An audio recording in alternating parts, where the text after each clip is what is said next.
नमस्कार, मनी गुरु की इस खास पेशकश में आप सभी का स्वागत है। मैं हूं स्वाति रायना। नए साल के आगमन में कुछ ही दिन बाकी रह गए हैं। ऐसे में अगर आप नए साल में निवेश करने की तैयारी में हैं तो आपको 2023 में कहां निवेश करना चाहिए, नए साल में कहां बनेगा आपका पैसा, इक्विटी में, साथ ही साथ डेट में, क्या रहे आपकी कमाई की स्ट्रैटेजी, साथ ही साथ नए साल में म्यूचुअल फंड इंडस्ट्री के लिए क्या रह सकता है खास, सारी चर्चा हम करेंगे। हमारी जो खास मेहमान है उनका परिचय करा दे। एडवाइस एएमसी के MD and CEO Radhika Gupta. Radhika, बहुत स्वागत है आपका मनी गुरु में आज के इस स्पेशल प्रोग्राम में। सबसे पहले आने वाले नए साल 2023 के लिए आपको बहुत बहुत शुभकामनाएं हम देना चाहेंगे। बहुत कुछ ये साल हमें सिखा गया और हम चाहते हैं कि नया साल भी बहुत मायनों में खास रहे। कुछ खट्टी मीठी यादें जरूर रही हैं, पर डेफिनेटली हम हमेशा पॉजिटिविटी की ओर देखते हैं। स्पेशली जब हम नए साल में इक्विटी बाजार की तरफ अब देखने की तैयारी में हैं, तो राधिका आपको क्या लगता है पिछले कुछ समय से जो एक माहौल बन रहा है, जो हम एक मंदी की आशंका जता रहे हैं, जिस तरीके से तमाम जो अर्थव्यवस्थाएं हैं, तमाम दुनिया की, वो इसको लेकर काफ़ी ज़्यादा कॉशियस है। भारत हालांकि हम इसको कह रहे हैं, तमाम इकोनॉमिस्ट भी कह रहे हैं काफ़ी बेहतर स्थिति में है। 2023 इक्विटी मार्केट के लिए आपको कैसा लग रहा है? तो देखिए, पहले तो आपके दर्शकों को सबको नए साल की शुभकामनाएं। आई थिंक 2022 की एक जो बहुत महत्वपूर्ण सीख ये है, खासकर उन निवेशकों के लिए जो बाजार में शायद 2020-21 में आए थे, कि जो बाजार है उसमें जिसे हम वॉलेटिलिटी कहते हैं, ये जो ऊपर नीचे का फिनोमेना है, ये एक बाजार का हिस्सा है। और हर साल इक्विटी बाजार में अच्छा साल नहीं रहेगा। बहुत अच्छे साल रहेंगे 20 और 21 जैसे, लेकिन 22 जैसे भी साल रहेंगे। और हमें लगता है दैट अगर हम 2023 की तरफ देखें तो हमारा एक टर्म है शायद रिसेशन बिफोर रिटर्न्स, और इसको मैं समझाना चाहूंगी लेकिन डराना नहीं चाहूंगी। देखिए, अगर आप ग्लोबल सिनेरियो को देखें, बाहरी देशों में देखें, तो एक वॉलेटिलिटी का पीरियड रहेगा हमारे हिसाब से। सेंट्रल बैंक्स जो हैं इंटरेस्ट रेट्स रेज कर रहे हैं। एक हाई इंटरेस्ट रेट एनवायरनमेंट हमने बहुत सालों से नहीं देखा है, और उसके अलग इम्प्लीकेशंस होते हैं। इन्फ्लेशन की समस्या हिंदुस्तान में भी है, लेकिन वो उतनी घनी नहीं है। लेकिन बाहरी देशों में जैसे यूरोप है या यूएस है, ये समस्या ज्यादा थोड़ी एक प्रॉब्लमेटिक है। तो इन्फ्लेशन की भी समस्या रहेगी, और स्लोइंग डाउन ऑन इकोनॉमीज, खासकर यूरोप जैसे मार्केट में ये रियल प्रॉब्लम्स हैं। तो ये कहना, चाहे इंडियन इकोनॉमी अच्छा करे, कि ये बिल्कुल नहीं इम्पैक्ट करेंगे, वो अनफेयर होगा। तो आई थिंक शॉर्ट टर्म में एक वॉलेटिलिटी जरूर रहेगी 2023 में, उसके लिए हमको आगाह होना पड़ेगा। लेकिन जहां तक हम डोमेस्टिक इकोनॉमी की बात करते हैं, इंडियन इकोनॉमी की बात करते हैं, हमें लगता है कि इंडिया की इकोनॉमी कोविड के बाद एक अर्निंग्स लो से निकल के आ रही है, और ये हमें अपने कॉर्पोरेट अर्निंग्स ग्रोथ में दिख रहा है। तो अगर हम मीडियम टर्म की भी बात करें, चाहे 2-3 साल की भी बात करें, तो हम डोमेस्टिक इकोनॉमी पे एक्चुअली काफी कंस्ट्रक्टिव हैं। लेकिन वॉलेटिलिटी जरूर रहेगी, क्योंकि हम ग्लोब से आइसोलेटेड नहीं। एब्सोल्युटली। तो वॉलेटिलिटी आप कह रहे हैं कि रहेंगी, पर ये जो इकोनॉमिस्ट तमाम जो कह रहे हैं कि हाँ इंडिया की स्थिति बाकी कंट्रीज से बेहतर है, इसको निवेशकों को कैसे समझना चाहिए कि हम शायद उतने ज़्यादा इम्पैक्टेड ना हो? डेफिनेटली एक इफेक्ट तो पड़ेगा तमाम कंट्रीज पर अगर हम ये कहते हैं कि एक पॉजिटिविटी, एक रे ऑफ होप इंडिया में अभी भी है, कीपिंग इन माइंड हम राइजिंग इंटरेस्ट रेट सिनारियो में ज़रूर हैं, पर हमारी महंगाई दर और हमारी ब्याज दर में ज़्यादा डिफरेंस नहीं है जितना हम बाकी कंट्रीज में देख पा रहे हैं, and they are still coping up with it. तो निवेशकों को भारतीय बाजार में कैसे मौके तलाशने चाहिए अभी? देखिए, जहां तक हम अपने पोर्टफोलियोज की तरफ देखते हैं, तो हमें लगता है इंडियन इकोनॉमी में कुछ थीम्स हैं जो रेलेवेंट हैं, जो कि पोटेंशियली ग्रोथ के ड्राइवर्स हो सकते हैं। एक तो कंजम्पशन आपका रिवाइव हो रहा है। कोई भी दर्शक जो देख रहा है, उसे पता है साल के एंड में अगर ट्रैवल कर रहे हैं, तो चाहे ट्रैवल की डिमांड हो, होटल की डिमांड हो, एयरलाइन की डिमांड हो, कंजम्पशन की डिमांड हो। And as India moves from a few $1 trillion economy to $5 trillion economy, एक कंजम्पशन में रिवाइवल होगा। दूसरा, जो प्राइवेट सेक्टर की एक इन्वेस्टमेंट डिमांड है, जो कैपिटल गुड्स कंपनीज की ऑर्डर बुक्स हैं, जो एक कैपेक्स की डिमांड है, वहां एक रिवाइवल होगा। तीसरा, इंडिया में एक यूनिक सेट ऑफ रिफॉर्म्स का फायदा होगा। हमने ऑलरेडी पीएलआई का बेनिफिट मोबाइल फोन्स जैसे सेक्टर्स में देखा है, लेकिन हमें लगता है ये आगे काफी सेक्टर्स में देखने को मिलेगा। डिफेंस का जो एक इंडिजिनसाइजेशन की बात हो रही है, उन सेक्टर्स को फायदा होगा। तो अगर हमारे पोर्टफोलियोज को देखें तो हम जो डोमेस्टिकली इंक्लाइंड सेक्टर्स हैं, domestic manufacturing, domestic capex, revival of domestic real estate market, home building, ऐसे क्षेत्रों पे हम ज्यादा कंस्ट्रक्टिव हैं। और जो थोड़ी एक्सपोर्ट ज्यादा ओरिएंटेड थीम्स है, उन पे हम थोड़े कम कंस्ट्रक्टिव हैं। तो इस हिसाब से निवेशकों को देखना चाहिए। मैं ये भी मानती हूँ कि ज्यादा सेक्टोरल बेट्स ना लेना, लेकिन इंडिविजुअल रिटेल इन्वेस्टर के लिए हमेशा मुश्किल रहता है। आप डाइवर्सिफाइड फंड्स के जरिए अपनी निवेश करिए, और फंड मैनेजर थोड़ा सा स्क्यू करेगा अपने व्यू के हिसाब से। डेफिनेटली। तो डेफिनेटली इंडिया एक ग्रोथ स्टोरी जरूर है, बस आपको उन थीम्स को, उन सेक्टर्स को आइडेंटिफाई करने की जरूरत है। कुछ थीम्स पर राधिका ने डेफिनेटली फोकस किया है, पर अगर हम कैटेगोरिकली कुछ कैटेगरीज की बात करें यहाँ पर राधिका, तो म्यूचुअल फंड में कौन सी ऐसी कैटेगरीज है जो आपको लगता है कि 2023 में भी एक अच्छे मुनाफे के साथ एक स्टेबिलिटी देने का पूरा पोटेंशियल रखती हैं? मैं आपको 3 कैटेगरीज का जिक्र करूंगी, अलग अलग थोड़ा सा रिस्क के हिसाब से। और मेरा जनरली मानना है कि जहां तक म्यूचुअल फंड इंडस्ट्री है, हमारी बहुत सारी कैटेगरीज हैं, इक्विटी में, डेट में, हाइब्रिड में। लेकिन जो साधारण बेसिक कैटेगरीज होती है ना, वो बहुत टाइमलेस होती हैं, तो हमें बार बार उन्हीं पे फोकस करना चाहिए। अब एक कैटेगरी जो मेरी बहुत सालों से फेवरेट रही है और जो कि एक वॉलेटाइल साल में अच्छी रहेगी, वो है हाइब्रिड कैटेगरी में बैलेंस्ड एडवांटेज फंड। बैफ्स कुछ सालों में काफी पॉपुलर हुए हैं, क्योंकि वो इक्विटी और डेट का एक मिश्रण प्रोवाइड करते हैं, निवेशकों को एक मार्केट की पार्टिसिपेशन भी देते हैं, लेकिन वॉलेटाइल साल में एक डाउनसाइड प्रोटेक्शन भी देते हैं। तो बहुत निवेशकों को जिनको इक्विटी में बने भी रहना है लेकिन प्रोटेक्शन चाहिए, इससे अच्छी कैटेगरी नहीं है। प्योर इक्विटी साइड पे जो थोड़े रिस्क टेकिंग इन्वेस्टर्स हैं, वो मिड कैप कैटेगरी की तरफ गौर कर सकते हैं। हमें लगता है अभी भी अच्छे मिड कैप्स में एक अल्फा क्रिएशन अपॉर्चुनिटी है, तो हम मिड कैप कैटेगरी जरूर सजेस्ट करेंगे। और तीसरा, हमने अभी फिक्स्ड इनकम का जिक्र नहीं किया है, लेकिन हम एक हाई इंटरेस्ट रेट एनवायरनमेंट में हैं, और हमें लगता है जो इंटरेस्ट रेट हाइक्स हैं आरबीआई की तरफ से, वो ज्यादातर खत्म हो गई हैं। 25-30 पैसे का तो मैं नहीं कहूंगी। तो ये एक अच्छा मौका है लंबे समय के लिए अच्छे इंटरेस्ट रेट्स लॉक इन करना। और इसमें जो नई कैटेगरी है टारगेट मैच्योरिटी फंड्स, वो आपको बहुत सारे ऑप्शंस दे सकते हैं। तो मैं इन 3 कैटेगरीज का जिक्र करूँ। ओके, तो आपने, राधिका ने बताया कि कौन कौन सी कैटेगरीज जहां पर फोकस कर सकते हैं। हाइब्रिड से बैलेंस एडवांटेज फंड, थोड़ा बहुत रिस्क टेकिंग है तो आप मिड कैप कैटेगरी में फोकस कर सकते हैं। Target maturity fund rightly set, क्योंकि हम एक राइजिंग इंटरेस्ट रेट सिनारियो में है, तो लंबे अवधि तक आप उसमें अपना मुनाफा और जो अपना इसका फायदा ले सकते हैं। जो एक नया निवेशक राधिका अब के बाजार में आने को तैयार है, उसने पिछले कुछ समय में काफी बाजार में उतार चढ़ाव का एक दौर देखा होगा, और जो शायद 2 साल पहले बाजार में आए होंगे, उन्होंने तो एक अलग ही अप्स एंड डाउन्स इस पूरे बाजार के देखे हैं। बाजार में अभी भी कोई ज्यादा एक सेट पैटर्न हमें नजर नहीं आ रहा। पिछले दिनों हमने देखा मार्केट में एक बहुत ही स्टीप करेक्शन दिखी, अब बाजार ने फिर से रिवाइव किया है। तो एक निवेशक नए बाजार को, आजकल के बाजार को कैसे समझे, और इस बाजार को समझकर क्या स्ट्रैटेजी अभी बनानी चाहिए?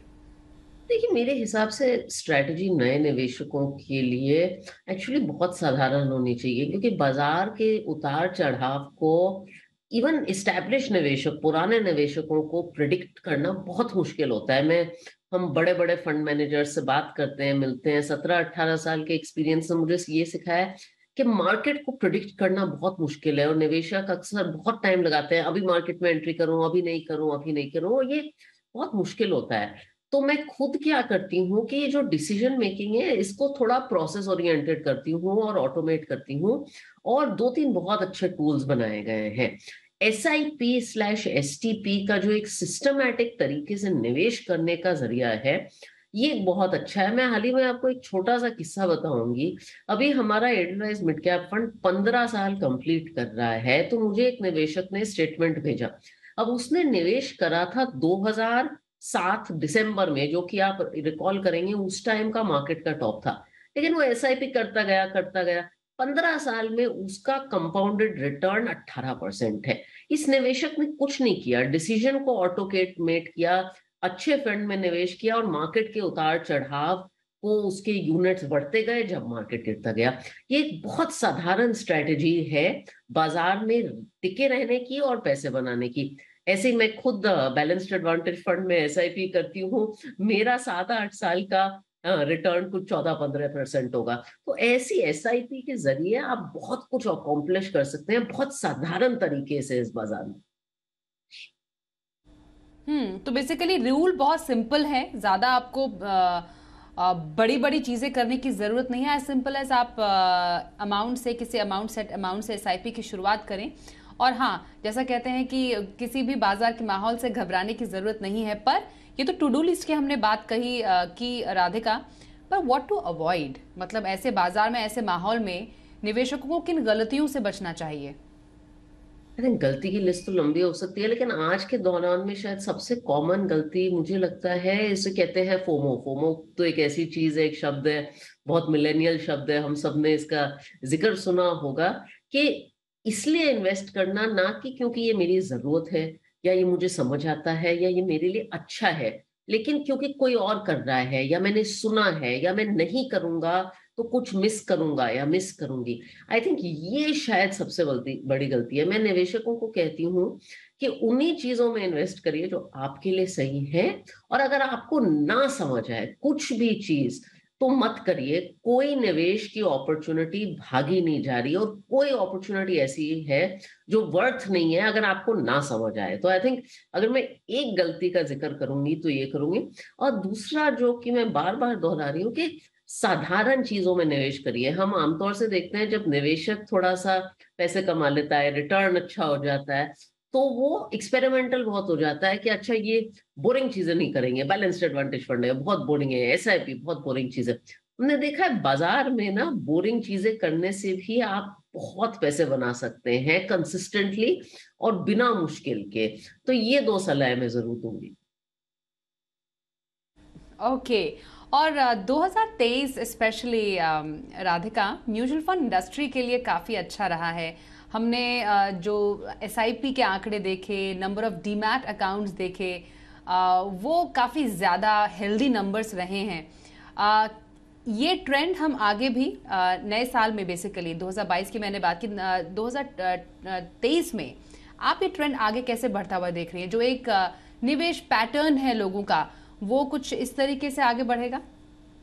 देखिए, मुझे तो लगता है कि म्यूचुअल फंड इंडस्ट्री एक स्ट्रक्चरल अपटिक से बेनिफिट करेगी। इंडिया में फाइनेंशियलाइजेशन ऑफ सेविंग्स जब होती है किसी भी देश में, चाहे चीन में या यूएस में, जब एक इकोनॉमी 2 से 5 ट्रिलियन की जर्नी करती है तो फाइनेंशियल एसेट्स बढ़ते हैं और mutual funds are at the forefront. आज की तारीख में म्यूचुअल फंड्स एक ट्रांसपेरेंट, एक्सेसिबल और कॉस्ट फ्रेंडली इंस्ट्रूमेंट है। और ये अब निवेशकों को पता चलता जा रहा है। कैंपेन्स हैं जैसे म्यूचुअल फंड सही है, इतनी आउटरीच जो हुई है, अब म्यूचुअल फंड एक पॉपुलर कल्चर में एक ऐसी चीज है जो आ रही है। तो मुझे लगता है ये ट्रेंड तो चलता रहेगा। हमारी इंडस्ट्री 18 से 20% ग्रो करनी चाहिए। अब कुछ साल ऐसे होंगे जब इक्विटी के फ्लो ज्यादा होंगे क्योंकि लोगों को मार्केट में कॉन्फिडेंस ज्यादा होगा। कुछ साल ऐसे होंगे जहां इक्विटी के फ्लो कम हो सकते हैं, फिक्स्ड इनकम के फ्लो ज्यादा हो सकते हैं। बट म्यूचुअल फंड के तौर पे हम लोग सारे प्रोडक्ट्स ऑफर कर सकते हैं। लेकिन हमारी जो एक ग्रोथ है वो स्ट्रक्चरल है। निवेशकों का जो हम में कॉन्फिडेंस है वो भी स्ट्रक्चरल होता जा रहा है। और आई थिंक जो आपने एसआईपी बुक का जिक्र किया था, ये एक ऐसी बात है जिससे हमें बहुत खुशी होनी चाहिए, क्योंकि जो रिटेल निवेशक है वो मेच्योर भी हो गया है। पहले हम क्या देखते थे, बाजार गिरता था, लोग पैसे निकालते थे। अब बाजार गिरता है, लोग ऐड करते हैं, एसआईपी कैंसिल नहीं कर रहे हैं। ऑलमोस्ट $2 बिलियन की बुक हो गई है रिटेल निवेशकों की। और बाय द वे, इसका एक बड़ा कंट्रीब्यूशन है हमारे कैपिटल मार्केट्स में भी एक स्टेबिलिटी लाने का। एब्सोल्युटली, और यही ट्रेंड हम आगे आने वाले नए साल में भी जारी रहते हुए पूरी तरह एक्सपेक्ट कर सकते हैं। तो बेसिकली ऑल एंड ऑल एक शानदार साल की तरह हम डेफिनेटली बढ़ रहे हैं। कुछ कॉशंस हैं, कुछ ऐसे अलर्ट्स हैं जिनका हमें ध्यान देने की ज़रूरत है, पर आप अपने निवेश पर बने रहें। यही एक मंत्र है शायद जो राधिका ने भी बताने की कोशिश की है सबको। बहुत धन्यवाद करेंगे राधिका, आप हमारे साथ मनी गुरु के आज की इस खास चर्चा में शामिल हुई। Thank you so much. Mutual fund guide में आज समझेंगे नए साल में निवेश की क्या हो नई स्ट्रैटेजी। हमारे साथ है वाइज इन्वेस्ट प्राइवेट लिमिटेड के सीईओ हेमंत रुस्तगी। हेमंत जी, बहुत स्वागत है आपका मनी गुरु के आज के शो में। एंड सबसे पहले आपको भी आने वाले नए साल की बहुत बहुत शुभकामनाएं हम देना चाहेंगे। और अभी तमाम निवेशक यही जानना चाहते हैं कि उनके नए साल का पोर्टफोलियो मिक्स कैसा हो, कौन से ऐसे कैटेगरीज हैं जो आपको लगता है नए साल में किसी को अपने पोर्टफोलियो बिल्डिंग में शामिल करने चाहिए। कैटेगरी और से रिलेटेड फंड हम ऑफ कोर्स आपसे आगे चर्चा करेंगे, पर एक जो प्रॉपर पैकेज है होना चाहिए वो कैसा हो? जी स्वाति, आई थिंक ये बहुत ही इंपॉर्टेंट एस्पेक्ट है। और जब हम नए साल की बात करते हैं तो ऐसा नहीं है कि हमारे इन्वेस्टमेंट प्रोसेस में उसकी बहुत ज्यादा महत्ता है, बट इंपॉर्टेंट चीज ये होती है कि जब हम पोर्टफोलियो रिव्यू करते हैं और अगर हम एक डिसिप्लिन रखें कि हम नए साल की शुरुआत में करते हैं तो एक तरीके से डिसिप्लिन आता है। हम ये भूलते नहीं है कि हमें कब जाके उसको रिव्यू करना है। तो मुझे लगता है उस हिसाब से ये बहुत अच्छा सही समय रहता है। 2-3 चीजें देखने की जरूरत है पोर्टफोलियो जब बना रहे हैं। या तो आप एग्जिस्टिंग इन्वेस्टर हैं या तो आप नए इन्वेस्टर हैं। कोई भी इन्वेस्टर हो, उनको सबसे बड़ा जो मंत्र है किसी भी इन्वेस्टर के लिए वो है एसेट एलोकेशन, यानी आपका कितना पैसा इक्विटी में, कितना पैसा डेट में, कितना पैसा गोल्ड में, इस तरीके से इन्वेस्ट हो। और उसके लिए 2-3 इंपॉर्टेंट चीजें हैं। एक तो ये कि आपके पास समय कितना है, और समय आपको ये भी बताता है कि आप कितना रिस्क ले सकते हो, कितना नहीं ले सकते हो। तो सबसे इंपॉर्टेंट चीज पहले वो। उसके बाद फिर हम एक बार हमने डिसाइड किया कि कितना पैसा किस गोल के लिए इक्विटी में, कितना पैसा डेट में, कितना और किसी और एसेट क्लास में, फिर हमें देखना है कि ऐसे कौन से कैटेगरी ऑफ फंड्स हैं या ऐसे कौन से फंड्स हैं जो हमें उस एसेट क्लास से बेस्ट रिटर्न लाके दे सकते हैं। जैसे अगर हम इक्विटी की बात करें तो उसमें बहुत सारी कैटेगरीज हैं। ऐसे किस तरीके से अपना पोर्टफोलियो बने कि कैसे कैटेगरी है जो हमें काम में आएगी। दूसरी बात, किस तरीके से हम फंड चुने, पैरामीटर्स हमारे क्या होने चाहिए। आई थिंक ये 2-3 इंपॉर्टेंट चीजों का हमें ध्यान रखना है। कभी कभी हम गलती थोड़ी क्या करते हैं कि हम पास परफॉर्मेंस, स्पेशली रिसेंटली जो पास परफॉर्मेंस है उसको देख के अपना पोर्टफोलियो बनाते हैं। तो वो मत बनाइए, क्योंकि डिप्रेस मार्केट में फिर आप इक्विटी से दूर रहेंगे, राइट, और अच्छी मार्केट में फिर आप ज्यादा पैसा डालेंगे। तो ये 2-3 चीजों का आप ध्यान रखिए। मुझे लगता है किसी भी निवेशक के लिए आसान होगा कि आप इक्विटी से या किसी भी एसेट क्लास से बेस्ट रिजल्ट अपने पोर्टफोलियो के लिए पा सकते हैं। हेमंत जी, अब इक्विटी पोर्टफोलियो किसी को क्रिएट करना है नए साल में, तो कौन से ऐसी कैटेगरीज हैं और उनसे रिलेटेड फंड्स जो जिन पर फोकस रहे किसी निवेशक का? जी स्वाति, जैसे मैंने कहा, देखिए इक्विटी मार्केट में 3 सेगमेंट होते हैं, large cap, mid cap, small cap. तो ब्रॉडली मेरा ये मानना है कि तीनों सेगमेंट का एक्सपोजर आपके पोर्टफोलियो में होना चाहिए। लेकिन एक आम निवेशक के लिए, स्पेशली वो निवेशक जो लॉन्गर टर्म में एक बड़ी वेल्थ किसी भी गोल के लिए अचीव करना चाहते हैं, उनका जो बायस है, यानी ज्यादा जो एक्सपोजर है लार्ज कैप में होना चाहिए, फिर उसके बाद मिड कैप और स्मॉल कैप में आप भी थोड़ा एक्सपोजर आप डेफिनेटली डाल सकते हो। तो अब आप ये देखना कि कौन सी कैटेगरीज हैं जो हमें एक डिसिप्लिन तरीके से इन तीनों सेगमेंट का फायदा देंगे। सबसे पहले जो मैं कैटेगरी रिकमेंड करूंगा वो है multi cap fund. Multi cap fund वो होते हैं जो मिनिमम 25% तीनों सेगमेंट में डालते हैं, लार्ज कैप, मिड कैप और स्मॉल कैप। और जो बाकी 25% है वो किसी भी सेगमेंट में फंड मैनेजर डिसाइड कर सकते हैं। बट अमूमन हमने देखा है कि जो मल्टी कैप फंड है उसमें जो एडिशनल जो 25% है वो ज्यादातर है वो लार्ज कैप में जाता है। तो उस कैटेगरी में एक फंड में रिकमेंड करूंगा, निप्पॉन इंडिया का मल्टी कैप फंड। बहुत ही पुराना फंड है, कंसिस्टेंटली परफॉर्म किया है, अच्छा क्वालिटी पोर्टफोलियो है। तो अगर आप एक ऐसे निवेशक है डिसाइड नहीं कर पा रहे हैं किस सेगमेंट में कितना, तो आप मल्टी कैप में जाइए। दूसरी कैटेगरी है flexi cap fund. Flexi cap में फंड मैनेजर को सिर्फ 65% मिनिमम इक्विटी में डालना है। उसके बाद कौन से सेगमेंट में कहाँ डालना है वो उनकी पूरी फ्रीडम है। तो यहाँ पे मैं रिकमेंड कर रहा हूँ पराग पारिक का फ्लेक्सी कैप फंड। इसलिए कर रहा हूँ क्योंकि एक तो जो डोमेस्टिक इक्विटी है उसमें ज्यादा एक्सपोजर जो है वो लार्ज कैप में है। मुझे लगता है किसी भी निवेशक के लिए, स्पेशली नए निवेशक के लिए बहुत सही है। और करीब 18% आज की डेट में पैसा जो है वो यूएस मार्केट में इन्वेस्टेड है। तो अगर आप एक ऐसी ऑप्शन देख रहे हैं कि फ्रीडम भी हो फंड मैनेजर को और आपको भी इंटरनेशनल एक्सपोजर मिले, तो मुझे लगता है पारंपरिक का फ्लेक्सी कैप फंड देख सकते हैं। उसके बाद दो कैटेगरी, जो एक कैटेगरी मैं बहुत ज्यादा रिकमेंड करता हूँ हमेशा, मुझे लगता है किसी भी निवेशक के लिए बहुत अच्छी कैटेगरी है, वो है लार्ज एंड मिड कैप। वो इसलिए क्योंकि as per SEBI definition minimum 35% large cap और मिनिमम 35% मिड कैप में डालना, और बाकी 30% जो है वो कहीं भी डाल सकते हैं। वो ज्यादा वहां पे भी हमने देखा है वो 30% जो है लार्ज कैप में जाता है। उसमें अगेन दो फंड्स मैं रिकमेंड करता हूँ यहाँ पे, आईसीआईसीआई प्रू का large and mid cap fund और एचडीएफसी का large and mid cap. Again काफी अच्छा पोर्टफोलियो, अच्छा कंसिस्टेंट परफॉर्मेंस है, ये देखना। और एक उन फंड, उन इन्वेस्टर्स के लिए जो थोड़ा सा एग्रेसिव अगर बेट लेना चाहते हैं, मुझे लगता है कि मिड कैप फंड पोर्टफोलियो में काफी अच्छा एडिशन हो सकता है। तो वहाँ पे मैं रिकमेंड करूंगा Kotak emerging equity fund. Again consistently performing fund, अच्छा क्वालिटी ऑफ पोर्टफोलियो, जो एक मिड कैप में बहुत ही इंपॉर्टेंट। तो ये अगर आप प्योर इक्विटी का पोर्टफोलियो बना रहे हैं तो ये 5 फंड आप देख सकते हैं। तो ये भी कहना चाहूंगा कि ऐसा नहीं है कि सिर्फ ये 5 ही फंड सबसे अच्छे हैं, और भी फंड्स हैं। रिकमेंड करने के टाइम मैंने एक चीज का ध्यान देखा है, आज की करंट मार्केट सिचुएशन और कंसिस्टेंसी। अदरवाइज और भी फंड्स हैं जो अच्छे हैं, बट ये अगर आप नए निवेशक हैं या आप अपने पोर्टफोलियो में कुछ एडिशन देख रहे हैं, तो ये 5 फंड जो है डिफरेंट कैटेगरी से आप अपने पोर्टफोलियो में शामिल कर सकते हैं। ओके, ये तो इक्विटी पोर्टफोलियो हुआ। अब एनीथिंग ऑन टैक्स इन्वेस्टमेंट, क्योंकि बस टैक्स सेविंग साल जो पीरियड है बेसिकली वो लोगों के पास करीब है, तो वो चाहेंगे कि वो मुनाफा भी कमाएं और टैक्स भी बचाएं। तो उसके मुताबिक और स्पेशली वॉलेटिलिटी के लिहाज से, क्योंकि बाजार में उथल पुथल का दौर अभी भी जारी है, उसके हिसाब से कोई खास कैटेगरी जिस पर ध्यान रखा जाए? जी सारी, देखिए अगर हम बात करें सेक्शन 80C की, तो बहुत सारे ऑप्शंस हैं आपके पास टैक्स बचाने के लिए। बट अगर आप म्यूचुअल फंड के पॉइंट ऑफ व्यू से देखें तो मुझे लगता है इक्विटी लिंक सेविंग स्कीम, तो पॉपुलरली हम एलएसएस स्कीम बोलते हैं, वो बहुत ही अच्छी ऑप्शन है। उसका कारण ये है कि एक तो आप टैक्स बचाते हैं, दूसरा जो लॉकिंग पीरियड है वो 3 साल का है, बाकी ऑप्शन से कम है। तीसरा, अगर आप अपने इक्विटी इन्वेस्टमेंट की शुरुआत एलएसएस से करते हैं तो आपको अच्छा इक्विटी निवेशक बनाता है over a period of time, because उसमें 3 साल का लॉकिंग है और उसमें ऐसी ऑप्शन है जो कंसिस्टेंटली अच्छे फंड फॉर्म कर रहे हैं। तो इसमें 2 फंड मैं रिकमेंड करूंगा, एक आईडीएफसी का टैक्स एडवांटेज फंड और कोटक का टैक्स सेवर फंड। ये 2 फंड है जिनको आप कंसिडर कर सकते हैं। बट मुझे लगता है किसी भी निवेशक के लिए जो टैक्स सेविंग को देख रहे हैं और जो मैंडेटरी सेविंग के बाद जो पैसा बचता है, एलएसएस एक बहुत ही इंपॉर्टेंट कैटेगरी है, उसमें आप इन्वेस्ट कीजिए और कोशिश कीजिए कि अगर आप इस इन्वेस्टमेंट को भी किसी लॉन्ग टर्म गोल से अलाइन करेंगे तो आपके लिए अच्छा होगा। ऐसा नहीं कि 3 साल लॉकिंग पीरियड खत्म हुआ फिर आपको वहां से पैसा निकालना है। एक बार आपने जो इन्वेस्टमेंट किया किसी भी लॉन्ग टर्म गोल से अलाइन कर दीजिए, आप देखेंगे कि टैक्स बचत के साथ साथ वो काफी कंट्रीब्यूट करेंगे आपके वेल्थ क्रिएशन प्रोसेस।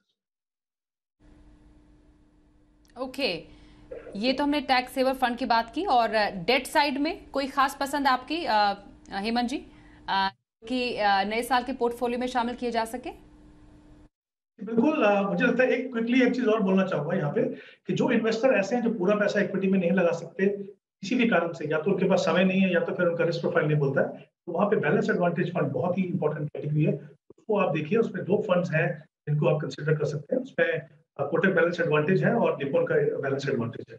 जहां तक डेट का सवाल है, देखिए हम उस स्टेज पे हैं जब इंटरेस्ट रेट ऑलमोस्ट पीक पे है, मे बी शायद एक और रेट हाइक हम देखेंगे। उसके बाद ऐसा नहीं है कि इमीडिएटली रेट गिरने शुरू होंगे, लेकिन वो स्टेबल भी रहे, उसके बाद आगे जाके गिरेंगे। तो अगर आप ऐसे निवेशक हैं जो डेट में इन्वेस्ट करना चाहते हो और नहीं चाहते हो कि आपके रिटर्न में किसी तरह की वॉलेटिलिटी हो और पैसा आपका थोड़ा रिलेटिवली सेफ रहे, तो मुझे लगता है कि टारगेट मैच्योरिटी फंड एक बहुत ही अच्छी ऑप्शन है। उसमें ये एक इंडेक्स फंड्स होते हैं, पैसिवली मैनेज्ड डेट फंड्स हैं, जहाँ पे इन्वेस्टमेंट जो है वो या तो एसडीएल यानी जो स्टेट डेवलपमेंट लोन्स है उनके अंदर होती है, या फिर जो गवर्नमेंट सिक्योरिटीज है उनके अंदर होती है, या दोनों के कॉम्बिनेशन में होती है। तो सेफ्टी पॉइंट ऑफ व्यू से, क्वालिटी ऑफ पोर्टफोलियो के पॉइंट ऑफ व्यू से, क्योंकि इंडेक्स को ट्रैक करते हैं, काफी अच्छी ऑप्शन है। और दूसरी तरफ करंटली अगर हम देखें यील्ड, तो रफली अराउंड 7 to 7.2 या 7.3 के रेंज में है, तो उस यील्ड पे आप अपना पैसा लॉक कर सकते हैं। तो अगर आप देख रहे हैं कि अगले 2-3 महीने में आपको किसी का डेट में इन्वेस्टमेंट करना है और नहीं चाहते हो कोई वॉलेटिलिटी, तो मुझे लगता है कि टारगेट मैच्योरिटी फंड एक बहुत ही अच्छी ऑप्शन है और हर इन्वेस्टर को इस ऑप्शन को एक्सप्लोर करना चाहिए। बिल्कुल, तो नए साल में पोर्टफोलियो प्लानिंग की सटीक स्ट्रैटेजी बताई आपने हेमंत रुस्तगी जी। बहुत धन्यवाद करेंगे सर, आप हमारे साथ शो में शामिल हुए।